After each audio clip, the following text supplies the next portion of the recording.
Rahul mathematics के YouTube channel में आपका एक बार फिर से स्वागत है। पीछे की कक्षा में हमने त्रिभुज और ट्राइएंगल पर काफ़ी बृहद चर्चा की थी और वहीं पर हमने ये भी समझाया था कि त्रिभुज का वर्गीकरण हम लोग दो तरह से कर रहे थे। एक था हमारा त्रिभुज का वर्गीकरण जो कि भुजा के आधार पर था और दूसरा हमारा जो था वो हमारा कोण के आधार पर था। मैं अंग्रेजी में भी इस चीज़ को समझा दूँ तो भुजा के आधार पर कहने का मतलब ये है on the basis of side, और दूसरा हमारा जो है एक on the basis of angle, यानी कि भुजा के आधार पर या कोण के आधार पर से हमने क्या किया था, त्रिभुजों का वर्गीकरण किया और स्पष्ट किया था कि भुजा के आधार पर पहला जो होता था समबाहु त्रिभुज, दूसरा जो था समद्विबाहु त्रिभुज और तीसरा जो था हमारा विषमबाहु त्रिभुज। कोण के आधार पर जब हमने वर्गीकरण किया तो उसमें से हमारा एक निकल के आया था समकोण त्रिभुज, एक अधिक कोण त्रिभुज और एक न्यून कोण त्रिभुज। हालांकि इस टॉपिक को हमने ये भी समझाया था कि इस टॉपिक को हम लोग बृहद रूप से फिर से चर्चा करेंगे कब, जब हमारा ज्योमेट्री शुरू होगा तब। अब उस ज्योमेट्री में हम बृहद स्तर पर इसकी परिचर्चा करेंगे। अतः आज हमारा जो बेसिक टॉपिक रहेगा वो कोण के आधार पर एक छोटा सा त्रिभुज था जिसका नाम था समकोण त्रिभुज, यानी राइट एंगल ट्रायंगल। और इसी का सहारा लेकर एक बहुत ही बड़ा ब्रांच निकला मैथ का जिसको हम लोगों ने कहा है ट्रिग्नोमेट्री। ये आपका याद रखिएगा कि जो 10th क्लास से शुरू होगा ये टॉपिक और आगे चलकर आपको 11th में भी काम करेगा, फिर 12th में भी काम करेगा। आगे जब आप बीएससी लीजिएगा तो वहाँ पर भी आपको इसकी मदद मिलेगी। साथ ही साथ में कंपटीशन वाले भी जितने भी बच्चे हैं उनको भी मैं स्पष्ट कर दूं, उनके लिए भी ये टॉपिक काफ़ी ज़्यादा महत्वपूर्ण रहेगा। इसलिए अगर शुरू से अंत तक वीडियो अगर आप नहीं देखेंगे तो इसमें बताई गई बातों से आप लाभान्वित नहीं हो सकेंगे। अतः शुरू से अंत तक वीडियो देखने की कृपा करें और अगर आपको समझ में नहीं आता है 2 बार 3 बार प्ले कर लीजिए बैक जाकर, इससे आपको स्पष्ट हो जाए। अगर फिर भी आपको स्पष्ट नहीं हो पा रहा है, मैं जितनी बातों को यहाँ पर बता रहा हूँ, तो आपके सामने कमेंट सेक्शन है, कमेंट करके इसके बारे में हमसे और भी ज़्यादा नॉलेज ले सकते हैं। और अधिक से अधिक प्रश्नों को मैं यहाँ पर कराने की कोशिश कर रहा हूँ। तो शुरू से लेकर मैं आज बेसिक कक्षा है मेरी, आज मैं बेसिक से बात करूंगा। आज हमारा जो होगा बेसिक है, तो इसलिए बेसिक पर मैं शुरू से ही स्पष्ट कर दूं कि ये 10th क्लास के विद्यार्थी के लिए भी काम करेगा और जो हमारे कंपटीशन के विद्यार्थी हैं उनके लिए भी काम करेगा। तो सबसे पहले हम ज़्यादा इधर उधर की बातें न करते हुए हम मुद्दे पर आते हैं और हमारा जो मेन टॉपिक है वो क्या है। ये हमारा मेन टॉपिक है ट्रिग्नोमेट्री। ट्रिग्नोमेट्री क्या है, अगर हम इसका संधि विच्छेद करें तो सबसे पहले आपको क्या निकलेगा, ट्राई, फिर आपका निकलेगा गोनो और उसके बाद निकलेगा मेट्री। समझते जाइएगा, बहुत आसान है, इसमें कोई घबराने वाली बात नहीं है, कोई ज़्यादा बहुत बड़ा चीज़ नहीं है। मैं इसको एकदम स्पष्ट करते जाऊंगा क्योंकि बेसिक क्लास है आज, तो ज़्यादा डीप में मैं नहीं जाऊंगा, बेसिक कक्षा ही है। तो ट्राई का मतलब क्या होता है, 3। पीछे की कक्षा में भी मैंने बताया था कि ट्राई जो होता है वो साइंस के टर्म में प्रीफिक्स के रूप में, यानी कि उपसर्ग के रूप में किसी शब्द के पहले जोड़कर 3 के अर्थ में उसका मीनिंग निकाल के हम लोग काम करते हैं। और गोनो का मतलब होता है कोण, यानी कि एंगल, और मेट्री का मतलब होता है मापन, यानी मेजरमेंट। और इसी मापन को हम लोग एक शॉर्ट फॉर्म में मिति भी कहेंगे। और अब 3 को हम लोग एक और चीज़ नाम दे सकते हैं त्रि, क्योंकि 3 को ही संस्कृत में त्रि भी कहते हैं। तो त्रि, और यहाँ से निकल के आ गया कोण और यहाँ से मिल गया हमारा मिति। यानी कि पूरे के पूरे टॉपिक का अगर संधि विच्छेद करके अगर नामकरण किया जाए तो ये बन क्या जाएगा, त्रिकोण मिति। और त्रिकोण मिति मज़ेदार बात क्या है कि आपको कहाँ पर अप्लाई करने को मिला है, आपको मिला है समकोण त्रिभुज पर। और समकोण त्रिभुज में एक खास नियम भी होता है जिसको आप लोग 8th क्लास में भी पढ़े होंगे। एक समकोण त्रिभुज का अगर हम डिज़ाइन तैयार करें तो एक कोण 90 डिग्री का बाकी जो दोनों कोण बच गए, एक मान लीजिए यहाँ पर कोण बना, ठीक है, और एक कोण आपका यहाँ पर बना। ये चूँकि 90 डिग्री का बन गया, तो इन दोनों का जो योग होगा ये भी कितना होगा, इन दोनों का अगर इसको मान लेते हैं ए, इसको मान लेते हैं बी, तो हमारा कोण ए और कोण बी का जो योग होगा वो कितना हो जाएगा, 90 डिग्री हो जाएगा। सबसे बेसिक पॉइंट, क्योंकि ये 90 पहले से ही हो गया और इन दोनों का जब योग होगा वो 90 होगा, तभी तो त्रिभुज के तीनों कोणों का योग हम लोग क्या पढ़े हैं कि तीनों कोणों को यदि आप जोड़ दीजिएगा तो कितना होना चाहिए, 180 डिग्री।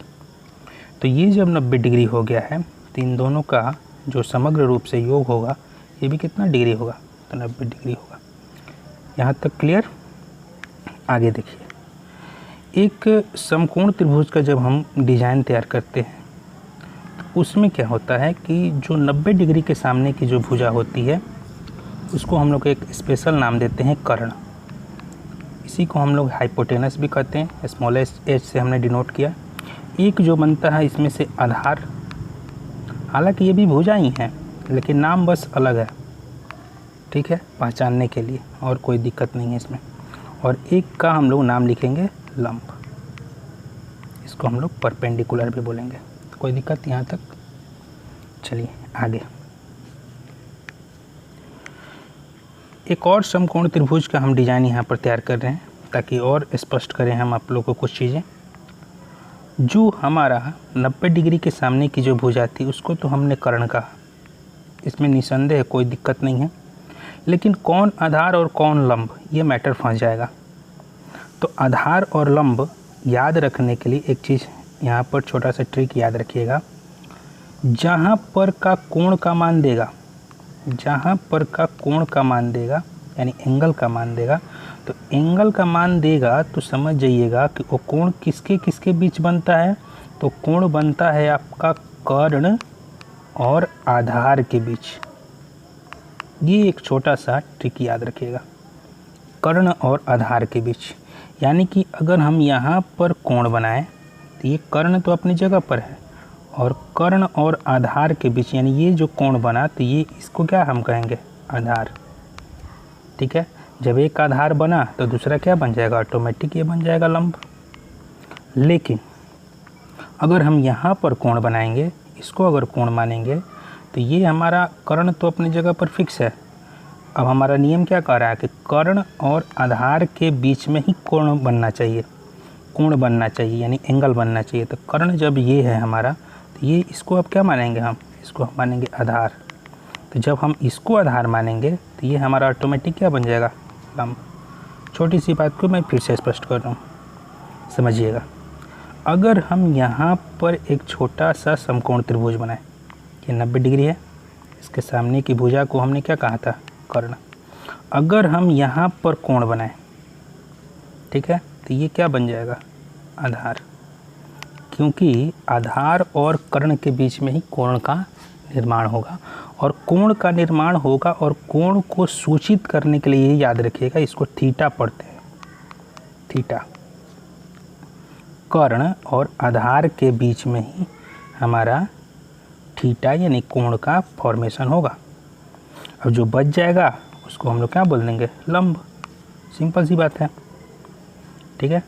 अब चलिए एक और नेक्स्ट चीज़ पर, समकोण त्रिभुज में अगर मान लीजिए कि ऐसे नाम लिखा है ए बी सी और यहाँ पर लिखा है कि बी आपका समकोण है, समकोण, ये डिजाइन को ध्यान रखिएगा। यहाँ पर अगर हम इसको जूम करें, जैसे मोबाइल में आप लोग जूम करते हैं तो कुछ इस तरह का फिगर बनेगा। कहाँ पर, तो यहाँ पर। हालांकि यहाँ पर थोड़ा सा टेढ़ा हो गया है, कोई दिक्कत नहीं है, लेकिन एग्जैक्ट अगर देखा जाए तो कुछ इस तरह से बनेगा, एक वर्ग की आकृति बनेगी। वर्ग जो होता है एक यूनिक फिगर होता है, याद रखिएगा। यूनिक फिगर कहने का अर्थ है, थोड़ा सा मैं आपको और स्पष्ट करा दूं कि एक वर्ग की आकृति आप बनाइए, उसमें आप देखिए कि सारी भुजाएं आपस में बराबर, प्रत्येक कोण 90 डिग्री के होते हैं, साथ ही साथ इनके विकर्णों की लंबाइयाँ भी आपस में समान होती है, यानी एक यूनिक फिगर है ये।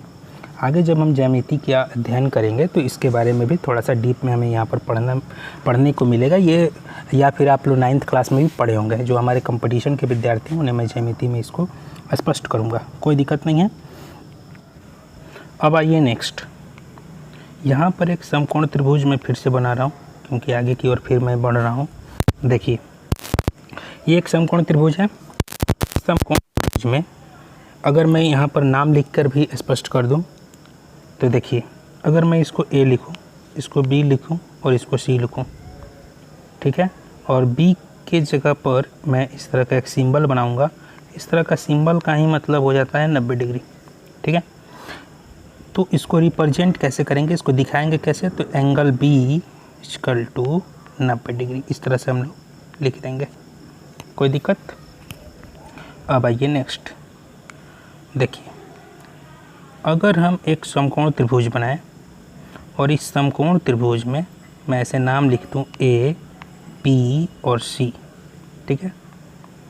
तो अब देखिए, अगर हमें इसको कोण मानना होगा, यहाँ पर अगर कुछ नहीं लिखा है, अगर यहाँ पर कोई सिंबल नहीं लगाया है, जैसे ये एक थीटा, ये एक सिंबल है कोण को दिखाने के लिए, या फिर कोई कैपिटल लेटर जैसे A हो गया, B हो गया, C हो गया, स्मॉल लेटर यहाँ पर नहीं लिखेंगे। अगर कोई लिखा है ऐसे A, B, C, ये गलत हो जाएगा। जब हम फंक्शन के साथ जोड़ेंगे, याद रखिएगा, जब हम लोग फलन के साथ जोड़ेंगे तो ये कोण का मान लिखते समय A, B, C स्मॉल में नहीं लिखा जाएगा।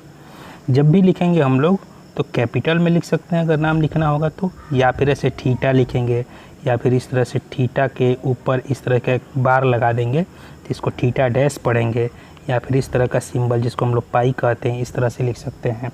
यानी कि कोई सिंबल आप लगा दीजिए या फिर कैपिटल लेटर में आप सिंपल सा लिख दीजिए। जब फंक्शन के साथ आप जोड़िएगा कोण को तब, ठीक है। ऐसे अगर आपको लिखना है ABC स्मॉल में भी तो कोई दिक्कत नहीं, लेकिन जब फंक्शन के साथ आप जोड़िएगा, जैसे एक फंक्शन होता है साइन, तो यहाँ पर स्मॉल a आप नहीं लिख सकते, ठीक है।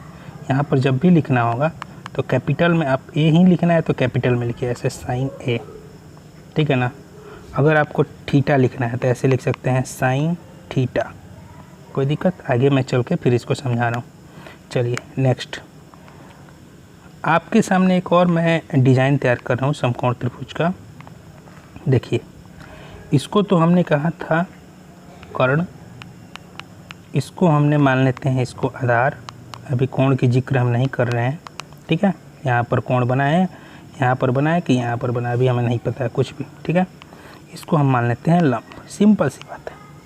कर्ण को H से भी डिनोट करते हैं, आधार को आप B से डिनोट करते हैं और लंब को आप P से डिनोट करते हैं, कोई दिक्कत। एक हमारे पाइथागोरस साहब थे, मैथमेटिशियन, उन्होंने एक सूत्र दिया क्या कि H का स्क्वायर बराबर B का स्क्वायर प्लस P का स्क्वायर, यानी कि कर्ण का स्क्वायर बराबर लंब का स्क्वायर और आधार का स्क्वायर, या फिर इस तरह से भी आप लिख सकते हैं। यहाँ चूँकि हमने B लिखा है तो इसको आधार का स्क्वायर कहिए, इसको लंब का स्क्वायर कहिए, कोई दिक्कत नहीं है। या फिर उल्टा भी आप लिख सकते हैं कि P का स्क्वायर पहले लिख दीजिए प्लस B का स्क्वायर लिख दीजिए, कोई दिक्कत नहीं है, क्योंकि बीच में तो योग है ना, कोई इन दोनों के मान में अंतर नहीं होने वाला है। लेकिन अगर घटाव रहता तो इनके मान में अंतर आ जाता, चूँकि योग है तो इसलिए इसके मान में कोई अंतर नहीं आएगा। ऐसे लिखिएगा तब पर भी सही, ऐसे लिखिएगा तब पर भी सही, कोई दिक्कत। चलिए नेक्स्ट, तो हमने क्या सीखा कि H का स्क्वायर इक्वल टू P का स्क्वायर मैं लिखूं, आप प्लस B का स्क्वायर लिखूं, या फिर इसी को मैं B का स्क्वायर प्लस P का स्क्वायर लिखूं, कोई दिक्कत नहीं होना चाहिए, ठीक है। अब आइए इसी चीज़ को एक और चीज़ हम समझाएं।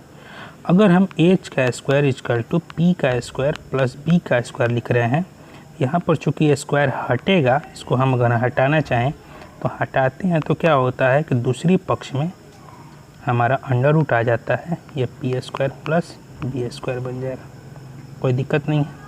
इसी प्रकार अगर आप चाहें तो P के लिए भी निकाल सकते हैं फार्मूला कि P इक्वल टू क्या होगा, तो under root H square minus B square. इसी प्रकार अगर आप b निकालना चाहते हैं तो b इक्वल टू क्या हो जाएगा, under root H square minus P square. ठीक है, ये बेसिक फार्मूला है, ये टाइप 1 है आपका। ठीक है, तो ये बेसिक फार्मूला तो आपको याद होना ही चाहिए, क्योंकि बिना इसका सहारा लिए हम लोग एक कदम भी आगे बेसिक में नहीं बढ़ सकते। इसलिए इसको तो जानना एकदम मस्ट ज़रूरी है। और अगर मैं 10th क्लास की बात करूं तो एक्सरसाइज 8.1 एनसीईआरटी बुक, इसमें ये इस फार्मूला का बहुत ज़्यादा उपयोग मिलेगा। इसलिए इस फार्मूले का इस्तेमाल बिना किए हम लोग त्रिकोणमिति में जो हमारा जो बेसिक कॉन्सेप्ट रहेगा ये क्लियर नहीं होगा। इसलिए ये फार्मूला याद होना ज़रूरी है। अब आते हैं नेक्स्ट। एक हमारे सामने मान लीजिए कि इस तरह का त्रिभुज बना। ठीक है, अब इस त्रिभुज में हम लोग ऐसे लिख दे ए बी सी। ठीक है, लिखने के बाद भी अगर मान लीजिए इसको कोण लिख दे थीटा, इसको लिख दे कोई और सिंबल लिख दे कुछ थीटा डैश, तो अगर आप ऐसे लिखते हैं कि theta plus theta dash equal to 90 degree तो भी सही है। अगर कोई बंदा इस तरह से लिख रहा है कि कोण ए प्लस कोण सी इक्वल टू 90 डिग्री तो भी सही है।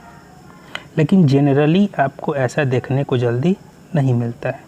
ये कहीं देगा, या तो इसको देगा या फिर कोई नाम ऐसे जो ए बी सी पूरा बाकायदा लिख के देगा। ठीक है, अब आते हैं हम लोग फंक्शन के ऊपर। इतना बेसिक कक्षा, इतनी बेसिक जानकारी हमने प्राप्त की। अब आते हैं मेन मुद्दे पर, फंक्शन, फलन।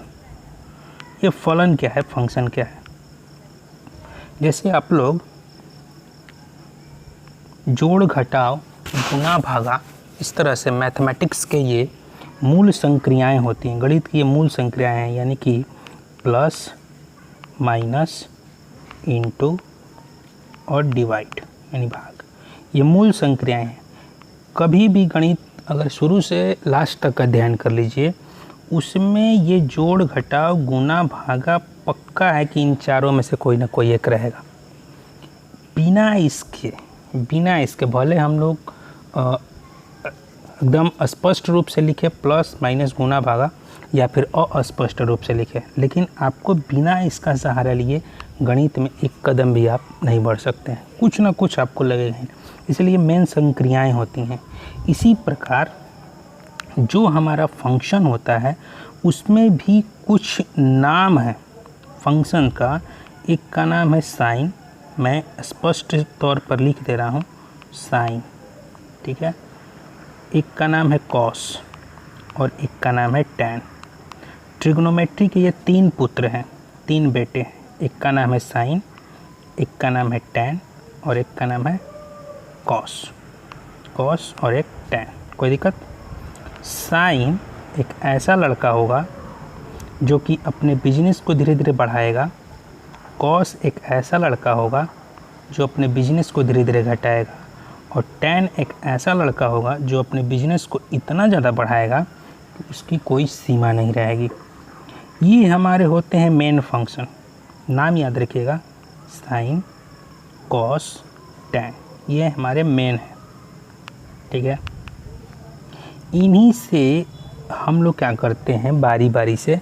अब जैसे आप मिरर के सामने जाते हैं तो आपका हाथ जो है लेफ़्ट हैंड राइट हैंड बन जाता है और राइट हैंड लेफ़्ट हैंड बन जाता है, माने जस्ट एक दूसरे का उल्टा हाथ आपका दिखाई देता है। लेकिन सर और पैर अपनी जगह पर ही स्थिर रहती है। ये नहीं कि सर आपका नीचे आ जाएगा और पैर आपका ऊपर चला जाएगा, ऐसा कुछ नहीं होता है। इसलिए ये जो साइन है, जब इसको मिरर दिखाया गया, जब इसको हम आईना दिखाएंगे तो ये अपना स्वरूप चेंज करेगा और इसका नाम बन जाएगा कॉसेक। ठीक है, कॉस को अगर हम आईना दिखा दें तो इसका नाम बन जाएगा सेक। ये अपना स्वरूप चेंज कर दिया। हालांकि आगे चल के चर्चा करेंगे क्यों चेंज करेगा, कैसे चेंज करेगा और चेंज होने पर क्या इफ़ेक्ट पड़ता है। टैन को जब हम आईना दिखाते हैं तो इसका नाम बन जाता है, यानी कि ये अपना स्वरूप चेंज करेगा और बन जाएगा कॉट। ठीक है, मेन कितने थे? 3, 1 2 3, साइन, कॉस टेन, ये मेन थे और 3 इससे निकले, ये डिराइव किए गए, निकाले गए, इसको हम लोग व्युत्पन्न भी कहेंगे। यानी इसी से, इन तीनों का सहारा से ही इस चीज़ को निकाला गया, तो ये व्युत्पन्न हो गया, ये मेन नहीं है, इसको निकाला गया है। यानी कि अगर हम टोटल की बात करें तो टोटल फंक्शन कितने हो गए, तो टोटल फंक्शन हो गए हमारे 6, जबकि अगर केवल मेन फंक्शन अगर ऐसा शब्द लिखे तो कितने हो जाएंगे, सिर्फ 3। कोई दिक्कत? यानी कि आपको समझ में आना चाहिए यहाँ पर कि अगर मेन की बात करें तो 3 फंक्शन है, जबकि अगर टोटल की बात करें तो कितने हो जाएंगे, 6। सबका अलग अलग स्वरूप होता है, सबकी अलग अलग प्रकृति होती है, तो हालांकि उसके बारे में भी हम लोग आगे की ओर चर्चा करेंगे। तो चलिए नेक्स्ट देखते हैं। अब देखिए, एक है साइन, ठीक है, साइन। ये साइन जो वर्ड है ये अधूरा है, ये तब तक पूरा नहीं है जब तक कि इसके बगल में एक कोण का सिंबल या फिर एक कोण का मान न लिखा हो, जैसे ऐसे 45 डिग्री, या फिर 45 के जगह पर आप 60 लिख दीजिए, 30 लिख दीजिए, 15 लिख दीजिए, 1 लिख दीजिए, 2 लिख दीजिए, 3 लिख दीजिए, ठीक है। ये तब तक अधूरा है, ये साइन यानी फंक्शन आपका तब तक अधूरा है जब तक कि इसके बगल में कोई कोण का मान नहीं बैठ जाता। अब इसका मतलब ये कभी मत निकालिएगा कि अगर साइन थीटा लिखा हुआ है तो इसका मतलब ये नहीं हुआ कि साइन गुना थीटा, यानी साइन और थीटा का आपस में गुना हुआ है, ये कभी मत समझिएगा, ये भूल के भी नहीं समझिएगा, क्योंकि साइन में जब कोण का मान जुड़ा तब ये परिपूर्ण हुआ, इसका मीनिंग निकला, ठीक है। जैसे हम लोग अगर हम मैथ के टर्म में देखें तो एक्स वाई अगर लिखते हैं तो इसका मतलब क्या होता है कि इसका मतलब है कि एक्स और वाई के बीच में एक गुना का चिन्ह जो है छिपा हुआ है, ठीक है। लेकिन यहाँ पर भी आप देखिएगा तो साइन और थीटा, अगर आप ऐसे अगर समझिएगा तो साइन और थीटा, तो आपको लगेगा क्या कि साइन और थीटा के बीच में गुना का चिन्ह छुपा हुआ है, लेकिन ऐसा नहीं होता, ये बिल्कुल नहीं होता। साइन के बगल में अगर थीटा जुड़ा हुआ है तब इसका कुछ मीनिंग निकला, अगर सिर्फ साइन लिखेंगे तो इसका कोई मीनिंग नहीं है, कोई अर्थ नहीं है, ठीक है, इसका कोई महत्व नहीं है। जब इसके बगल में थीटा जुड़ा तभी इसका महत्व बढ़ा। यहाँ तक कोई दिक्कत? चलिए अब आते हैं नेक्स्ट। हमने क्या कहा कि साइन के बगल में जब हमने थीटा यानी कोण का मान या कोण का वैल्यू या फिर कोण का सिंबल अगर रखेंगे तभी इसका परिपूर्ण अर्थ निकलेगा। या तो इस तरह से लिखें या फिर साइन के बगल में ऐसे कैपिटल में लिखें। हमने कहा था अभी, जैसे मान लीजिए ये कब आएगा, जैसे यहाँ पर देखिए इस तरह से त्रिभुज बना, अगर हम यहाँ पर सिंबल ना दिया हो, इस तरह से लिखा हो, जैसे ए, यहाँ पर लिख दे बी, यहाँ पर लिख दे सी, अगर यहाँ पर कोण बना रहा हो तो ऐसे लिखेगा फंक्शन साइन ए। अगर इसको मेजर करना हो साइन के टर्म में तो हम लिखेंगे ऐसे साइन सी कैपिटल में। ये जो है साइन, इसके बगल वाला जो है कोण का मान ये कैपिटल में, अगर इस तरह से कैपिटल में नाम लिखा है तो आपको लिखना है, कोई दिक्कत। या फिर अगर सिंबल ही खुद बना दे, जैसे यहाँ पर थीटा ही लिख दे तो इसको हम लोग सिंपली लिखेंगे इस तरह से साइन के टर्म में कि साइन थीटा। यहाँ तक कोई दिक्कत? ये हुई फंक्शन की बात। अब आते हैं मेन मुद्दे पर। साइन हम थीटा के टर्म में ही समझा देते हैं। साइन थीटा होता क्या है? तो साइन थीटा होता है कि कोई भी समकोण त्रिभुज में, कोई भी अगर आप समकोण त्रिभुज ले लें, उसमें जो आपका लंब है और जो आपका कर्ण है उनका अनुपातिक मान होता है। अनुपातिक लंब और कर्ण का जब हम लोग अनुपात निकालेंगे तो वही मान आपका यहाँ पर निकलता है। और याद रखिएगा लंब और कर्ण का अनुपातिक मान हमने कहा अनुपात है ये। जैसे अगर हम साइन 45 डिग्री का वैल्यू अगर आगे चलकर हमें बताया जाए कि 1/√2 होता है, इसका मतलब क्या हुआ कि इसको हम लोग लिख सकते हैं कि 1:2। ठीक है, ये अनुपातिक रूप होते हैं, लंब और कर्ण का अनुपातिक रूप होता है। और अनुपात कभी भी, यानी कि अनुपात यानी कि रेशियो, ठीक है, रेशियो कभी भी ऋणात्मक नहीं होता है। जब भी होगा तो पॉजिटिव में ही होगा, धनात्मक ही होगा। ये बात सही है, ऋणात्मक कभी नहीं हो सकता है। तो साइन के बारे में क्या कहा गया, साइन के बारे में ये कहा गया कि साइन जो होता है वो क्या होता है। तो साइन के बारे में आपको स्पष्ट जानकारी है कि साइन क्या है भाई। तो साइन है आपका, साइन है आपका क्या, कि साइन है आपका, साइन थीटा अगर लिखा है तो ये क्या है आपका कि लंब और कर्ण का अनुपातिक मान है। सबसे सिंपलेस्ट फॉर्म है, अनुपात के बारे में आप अध्ययन किए हैं तो मैं ज़्यादा इस पर चर्चा नहीं कर रहा हूँ, बस इतना समझिए अनुपातिक मान है। इसी प्रकार अगर कॉस के बारे में मैं स्पष्ट करूँ तो कॉस थीटा क्या होता है, ये आपका आधार, जो भी आप फिगर बनाएं समकोण त्रिभुज का, उसका आधार का मान देख लें और कर्ण का मान ले लें, इसका अनुपातिक मान होता है।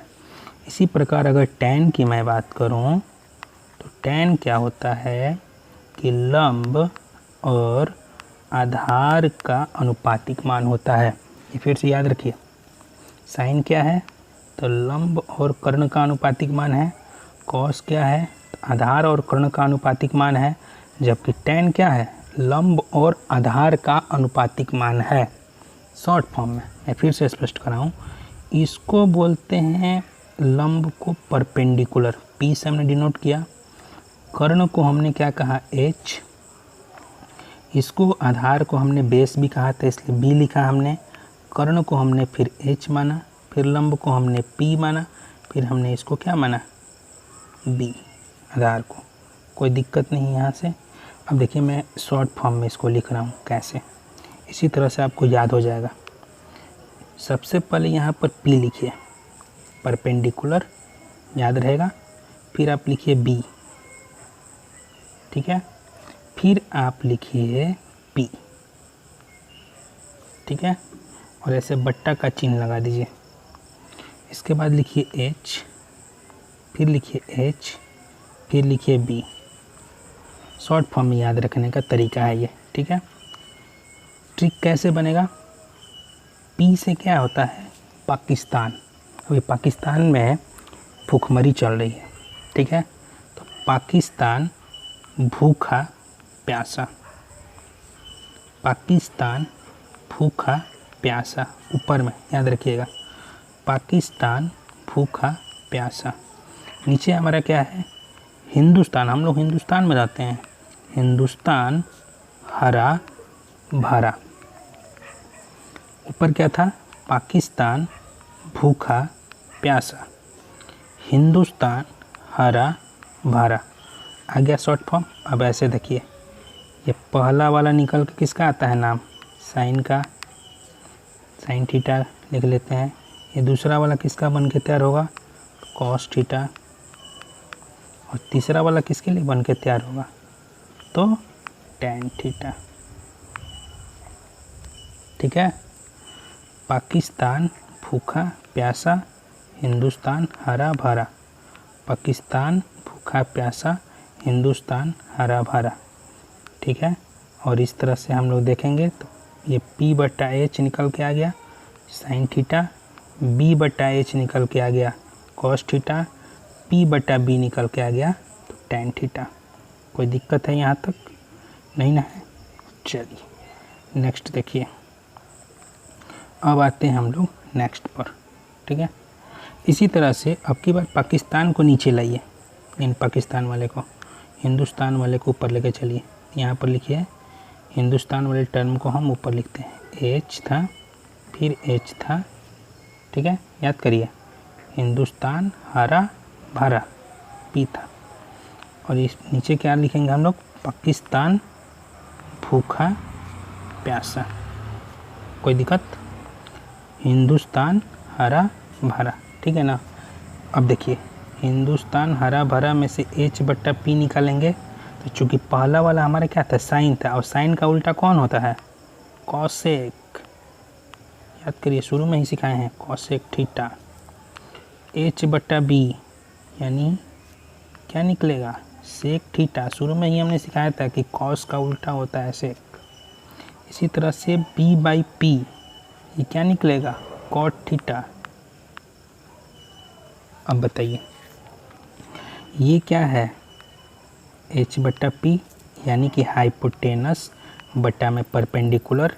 ये क्या है, हाइपोटेनस बटा में बेस, और ये क्या है, बेस बटा में परपेंडिकुलर। यानी कि हिंदी में लिखा जाए तो ये हो जाएगा कर्ण बटा में लंब। ये क्या होगा, कर्ण बटा में आधार। ये क्या होगा, आधार बटा में लंब। नाम निकला, 6 का याद हो जाएगा आपको नाम, ठीक है। बस ये छोटा सा ट्रिक याद रखिएगा, पाकिस्तान भूखा प्यासा, हिंदुस्तान हरा भरा, एकदम सिंपल सी बात है। और मैंने शुरू में भी कहा था कि साइन थीटा का जस्ट उल्टा कौन होता है, तो कॉसेक। कॉस थीटा का जस्ट उल्टा कौन होगा, तो सेक। और टैन थीटा का जस्ट उल्टा कौन होगा, तो कॉट। कोई दिक्कत यहाँ तक, यहाँ तक में कोई दिक्कत नहीं है। चलिए यहाँ पर याद रखिएगा, ये साइन है, एस है, ठीक है, यहाँ पर एस है, यानी कि यहाँ पर पाकिस्तान वाले पोर्शन को, इसके लिए पाकिस्तान वाले पोर्शन को ऊपर रखना है, और इसके लिए आपको हिंदुस्तान वाले पोर्शन को ऊपर रखना है। बस इतना ही याद रखिएगा, ठीक है। पाकिस्तान भूखा प्यासा, हिंदुस्तान हरा भरा, ये ट्रिक याद रखिएगा। ये 6 का आपको फॉर्मूला पता चल जाएगा। यानी कि आपके सामने जो टाइप 1 का फॉर्मूला था, किसका, साइन का, ठीक है, कॉस का, टैन का। इसी प्रकार साइन के उल्टा कौन होता है हमारा, कॉसेक।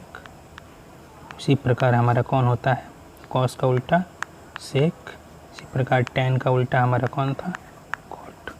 यानी कि इन 6 का जो बेसिक फार्मूला था ये हमने यहाँ पर सीखा। अब आते हैं इसका उपयोग सीखेंगे।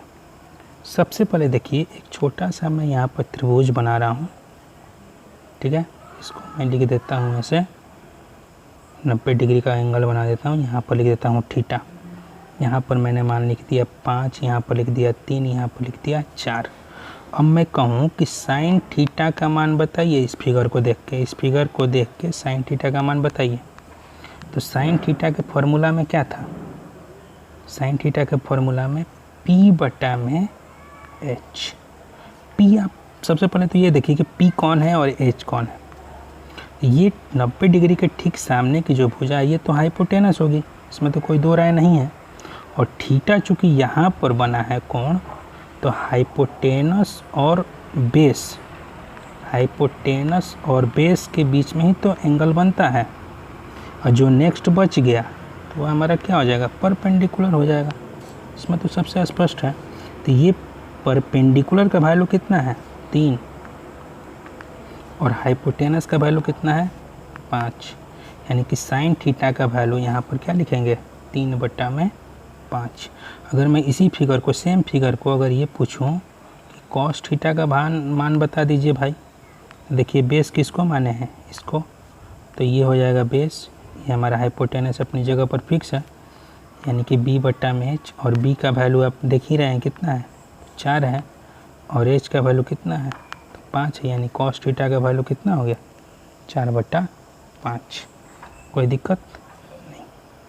अब आइए एक और चीज़ यहाँ पर स्पष्ट कर दें कि एक छोटा सा फिर आप राइट एंगल ट्रायंगल बनाइए, समकोण त्रिभुज बनाइए। इसको आप A मानिए, इसको आप B मानिए, और इसको आप C मानिए, ठीक है। अगर हम फिर से वही चीज़ है, इसको 5 में लिखें, इसको 3 लिखें, और इसको 4 लिखें, कोई दिक्कत नहीं है।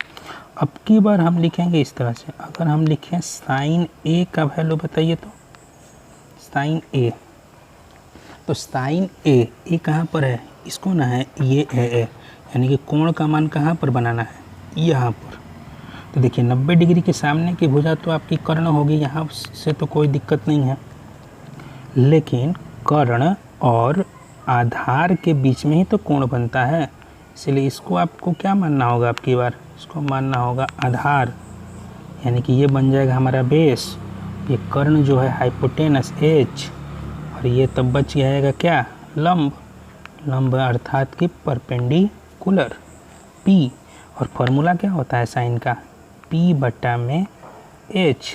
तो P हमारा यहाँ पर कौन सा है, ये वाला है, यानी कि P का वैल्यू कितना लिखेंगे 4, और H का वैल्यू कितना है 5, यानी अब की बार साइन A का वैल्यू कितना हो जाएगा 4/5। यहाँ तक कोई दिक्कत, यहाँ पर कोई दिक्कत। लेकिन अगर इसी प्रश्न में अगर सेम प्रश्न हो, अगर हमारा सेम प्रश्न हो, ठीक है, यहाँ पर A के स्थान पर, यहाँ पर A के स्थान पर, यहाँ पर अगर आपको A ना लिख के अगर यहाँ पर अगर C लिखा रहे, ठीक है, अगर A ना लिख के यहाँ पर अगर C लिखा रहता सिर्फ, देखिए ध्यान से, अगर ये था, ये B था हमारा, ये C था, इसको हमने 5 माना था, इसको हमने 3, इसको 4, अगर यहाँ पर साइन C लिखे तो आप क्या करिएगा, यानी कोण आपकी बार किसको बनाए, इसको। तो 90 डिग्री के ठीक सामने का तो वैल्यू कर्ण होता है भाई, मान इसका कर्ण होता है, नाम इसका, तो इसमें तो कोई दो राय नहीं है।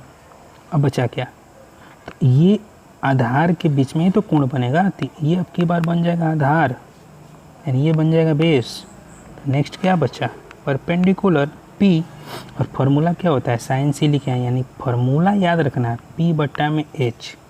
बस पहचान, ये जो C है, A है, B है, इस तरह का जो आएगा ना, ये क्या क्या चीज़ को रिप्रेजेंट कर रहा है कि भाई आपको परपेंडिकुलर बेस और हाइपोटेनस में ये बात स्पष्ट होनी चाहिए कि किसको हम परपेंडिकुलर मानेंगे, किसको हम हाइपोटेनस मानेंगे और किसको हम बेस मानेंगे।